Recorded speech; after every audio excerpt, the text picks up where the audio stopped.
이번에는 영상을 보시면 저희가 또 제가 하고 있는 게 스튜디오라서 이번에는 릴테이크 관련해서 한번 단순하게 한번 영상을 만들어 보려고 그래요.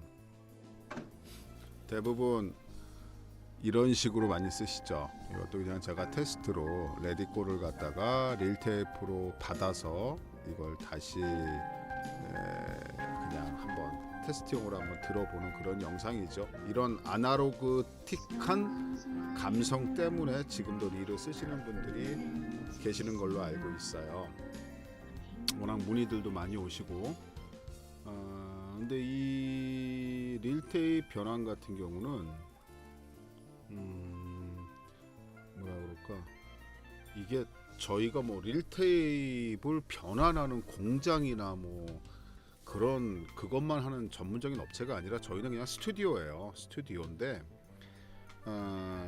이제 저희도 녹음실만 제가 한 30년 정도 하다 보니 옛날에 릴데크부터 아날로그 녹음까지 제가 그냥 여러 가지를 하게 할 수 있으니, 그리고 또 장비가 있으니까 이렇게 문의들이 많이 오는 것 같아요. 많이 오는 것 같은데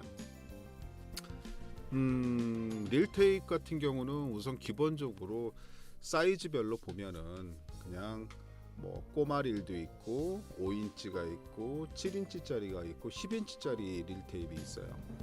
그러니까 보통 5인치 꼬마 릴은 워낙 작은 거니까 보통 예전에 RCM 같은 거 광고 심의 같은 거 맡을 때 꼬마 릴에다가 많이 카피를 해서 가져가서 심의를 맡고 그랬는데, 그것도 90년대 초반까지만 그걸로 받고 그 이후부터는 뭐 릴을 안 쓰게 됐죠. 그러니까 국내에 들어온 마지막 릴 제품이 아마 92년 그때쯤에 타스캄 BR20도 아마 그때쯤 들어온 게 마지막 제품이 아닌가 싶어요.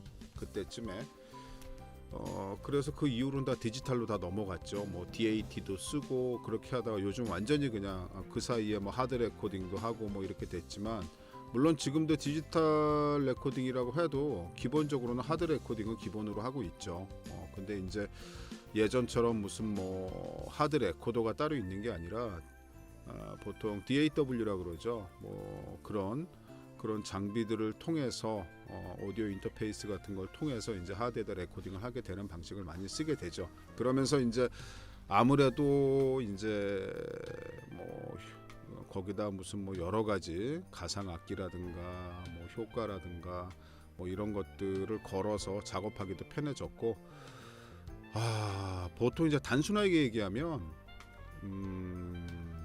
무슨 뭐 뮤지컬 같은 거라고 해도 그게 보통 24트랙 정도 써요. 워낙 많이 쓰기 때문에 이제 그런 걸 작업하기 위해서는 뭐 요즘처럼 디지털 레코딩 환경이 상당히 좋죠. 근데 이제 다른 게 이제 문제가 아니라, 문제라고 하긴 좀 그렇지만, 보통 이제 예전에 많이 가지고 있는 릴테이프라는 그 매체를 갖다가 이제 요즘 들어서는 그걸 다시 이렇게 듣고 싶을 때 들을 수 있는 데크가 없어요. 그러다 보니 이제 변환을 시켜야 되는데, 또 어떻게 보면 지금까지 변환을 안 시켰으면 그것도 좀 문제긴 해요. 이게 워낙 그 릴데크 자체가 그렇게 오랫동안 보관하도록 만든 매체가 아니에요.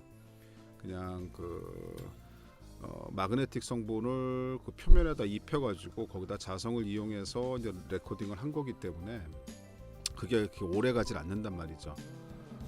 막 한번 릴을 돌리게 되면 마그네틱이 어마어마하게 떨어집니다. 근데 이제 그런 것들을 생각하면 하루라도 빨리 변환을 시켜서 가지고 계시는 게 좋은데, 이제 그런 것들을 또 잘 몰라서 하시는 분들도 있고, 뭐 보면은 그러니까 릴테이프를 뭐 릴테이프 변환만 하고 뭐 이런 업체들이 있는 것 같은데, 그런 업체들이 있는 거 보면 분명히 수요는 있다는 얘기죠. 근데 저희 같은 경우는 개인적인 작업보다도 주로 이제 기관, 국립극장이나 예술자료원이나 아르코 있죠. 그런 쪽 작업을 주로 하다 보니 이제 개인으로 저한테 맡기는 경우는 없는데, 이제 간혹가다 이제 그런 문의가 왔을 때 이제 저희가 보통 안내해드리고 설명을 드리는 내용을 제가 영상으로 만들어 볼까 싶어서 제작을 하게 됐습니다. 우선 다른 게 아니고 이 테이프 자체를 우리가 작업을 할 때는 우선은 고음질로 릴레코딩을 해요. 그러니까 보통 우리가 이제 어느 정도라고 해야지 96K 정도로 받고 뭐 별 의미는 없어요. 96K까지 48kHz만 해도 충분한데 이제 보통 그거는 우리가 사람이 귀로 들을 수 있는 그 한계가 보통 한 20K, 22K라고 잡았을 때 보통 우리가 그거를 갖다 작업할 땐 더블로 잡는단 말이에요. 그래서 44K라 그러면 보통 우리가 CD 음질을 얘기하는데 그 정도까지만 해주면 사람이 귀로 들을 수 있는 최대 한계치까지라고 보시면 돼요. 그 이상은 의미가 없어요. 사람이 들으면서 이렇게 느낄 수 있는 그런 그 가청 주파수 대역이 아니기 때문에 그건 의미가 없고, 그래서 이제 우리가 보통 그 두 배를 잡아서 사람이 들을 수 있는 가청 주파수 대역의 두 배를 잡아서 우리가 보통 44K 정도까지 이렇게 보통 44,100이라 그러죠. 이제 그렇게 작업을 하게 됩니다. 기본적으로 작업할 때는 하이 품질로 좋은 품질로 해서 릴레 코딩을 하면서 저희가 필터링 작업을 같이 하게 됩니다. 필터링 작업을 하게 되면서 기본적으로 뭐 이제 아웃보드 같은 거 쓰겠죠. 써서 필터링 작업을 하고 그 다음에 이제 밸런스 출력을 해서 저희가 드리게 되는데, 기본적으로 잡음 같은 거를 아날로그 잡음은 어쩔 수 없어요. 그건 필수적으로 들어갈 수밖에 없는 상황이라 그거를 없앨 수는 없고 최소화 시키는데, 그걸 깎아내게 되면 원음 자체에 왜곡이 생길 수도 있기 때문에 그걸 최소화하기 위해서 작업을 좀 많이 하죠. 근데 이제 그것도 한계가 분명히 있어요. 물리적으로 잡음이 들어간 것 자체를 갖다가 현대과학으로 어떻게 없앨 수는 없으니까요. 그렇게 작업을 하게 되는데, 중간에 릴테이크 같은 경우는 변수가 엄청나게 많습니다. 그 변수라는 게 한두 개가 아니에요. 예를 들어서 이제 그냥 스테레오로 녹음되어 있는 줄 알았는데 모노로 양방향으로 해서 녹음이 되어 있는 경우, 아니면 보통 이제 그 스테레오 테이프 자체는 포트랙까지 녹음이 가능해요. 그러다 보면 포트랙으로 녹음되어 있는 경우, 이제 포트랙 같은 경우는 특성상 이게 또 1, 2, 3, 4 이렇게 돼 있는 것도 아니고 그것도 또 그렇고, 그 다음에 또 하나의 변수는 녹음 속도예요. 녹음 속도가 옛날 그 레코딩 같은 경우는 어마어마하게 느린 속도로 녹음을 하는 경우가 많아요. 왜냐하면 이제 자원도 한정돼 있고 하니까 아껴 쓰려고 했던 게 아닐까라는 생각이 들어요. 녹음 속도를 빨리 하게 되면 그만큼 고음질로 되는 거죠.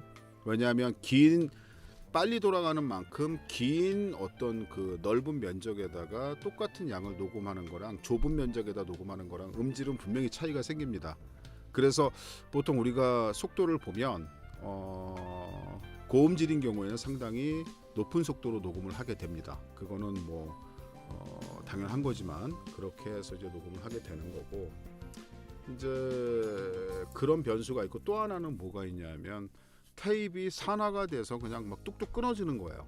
그럴 경우에는 하면서 그냥 뭐 1분 단위, 10분 단위 뚝뚝 끊어지면 계속 테이핑 작업을 해야 되고, 그런 것도 참 힘든 작업이고, 또 하나는 제일 좀 심각한 문제인데 자기가 생각하던 내용과 전혀 다른 내용이 녹음되어 있는 경우가 간혹가다 있어요.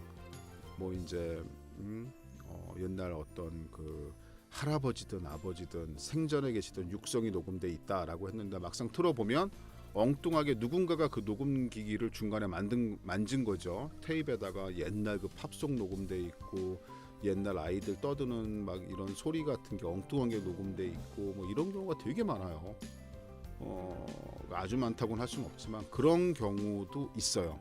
그러니까 근데 이제 저희 같은 입장에서는 그 테이프 자체를 갖다가 이게 뭐 빨리 돌릴 수도 없어요. 테이프가 워낙 오래돼가지고 잘못하면 또 테이프가 망가지니까 처음부터 끝까지 쭉 들어볼 수밖에 없단 말이에요. 중간에서부터라도 아니면 끝부분이라도 맡기신 분이 생각하는 알고 있는 그런 내용이 녹음되어 있을 수도 있기 때문에, 근데 막상 끝까지 해봤는데 뭐 옛날에 AFKN이 녹음되어 있거나 뭐 하여튼 그런 경우들이 있어요. 그런 경우에는 참 작업하는 저희도 허탈하고 녹음 맡기신 분들도 진짜 여러 가지 사연이 있지만 진짜 가슴 아픈 경우가 많이 있습니다. 이제 그런 것들이 녹음 테이프 릴 변환 작업을 하면서 생길 수 있는 여러 가지 뭐 이제 변수들이라고 보면 변수들이고요. 테이프 같은 경우는 이제 사이즈마다 그리고 녹음돼 그 테이프의 그 녹음 상태에 따라 달라요. 빨리 녹음돼 있고 늦게 녹음돼 있고 속도가 느린 만큼 분량은 훨씬 더 많아지고요. 근데 이제 뭐 아까도 말씀드렸지만 스테레오인 줄 알았는데 포트랙이 녹음돼 있으면 녹음 분량이 생각했던 것보다 2배일 수도 있고 4배가 나올 수도 있어요. 그런 경우도 있고 그렇기 때문에 녹음 저희가 이걸 작업을 할 때는 비용을 갖다가 우리가 뭐 이거 테이프 무슨 뭐 저기 옛날 레코드방도 아니고 그러니까 저희가 녹음실을 썼을 때 그냥 한 타임이라고도 하죠. 1% 정도 기준으로 했을 때 이게 몇 프로 정도 걸리냐 시간이 그 기준으로 해서 저희가 비용을 산정을 해요. 그러니까 개수가 많게 되면 아무래도 다른 녹음 스케줄을 아예 잡지를 않고 그 작업에만 집중할 수 있기 때문에 아무래도 비용은 더 내려갈 수 있죠. 이제 그런 식으로 생각을 하시면 되고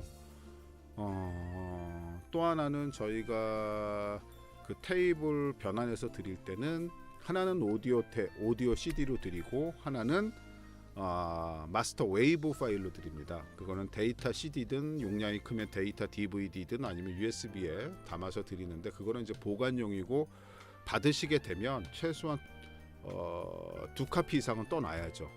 어떻게 될지 모르기 때문에 릴테이프는 한번 할 적마다 음질이 확 떨어지기 때문에 한번 이렇게 변환을 해 놓으신 다음에 또다시 변환한다는 건 의미가 없어요. 그러니까 그거는 그냥 소장품으로 가지고 계시고 저희가 변환해서 드린 웨이브 파일이나 그 오디오 CD를 계속 잘 백업 받으시면서 보관하셔야 됩니다. 이게 디지털로 백업 받은 거라고 영구적이지가 않아요. 이게 에러가 날 수도 있고 하기 때문에 계속 지속적으로 카피를 계속 받아 놓으셔야 됩니다. 디지털의 장점이죠. 아무리 카피를 많이 해도 음질이 떨어지진 않습니다.